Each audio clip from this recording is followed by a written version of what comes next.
Opo, magandang gabi. Tayo po ay maghapunan. Ang niluto ko po ngayon ay kaldaretang manok. Miss ko kasi bigla yung luto sa piyestahan.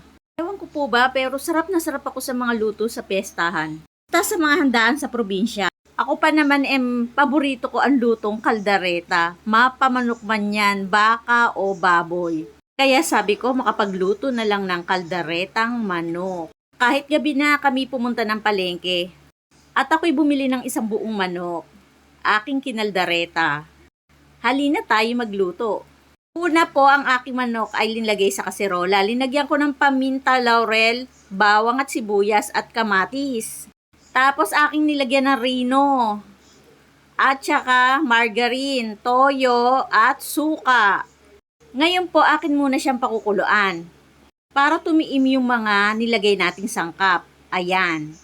Ngayon, akin siyang binusa ng isang tasang gata ng inyog.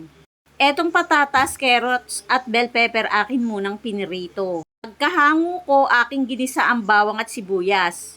At akin nilagyan ng tomato paste. Pinakakulay na rin yan. Eto na yung manok nating pinakuluan. Ngayon, buhos na natin dyan sa ating ginisa.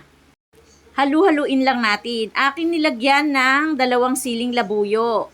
Siyempre, timplahan na natin ng asin at asukal kasi malambot na yung manok natin. Nilagay ko na rin yung patatas na pinirito saka yung carrots. O diba, ang bilis lang lutuin. Luto na ang aking kaldaretang masarap. Ang sarap ng kain namin ngayong hapunan. Kasi ang sarsa palang ulam na. O de solve ang aking craving.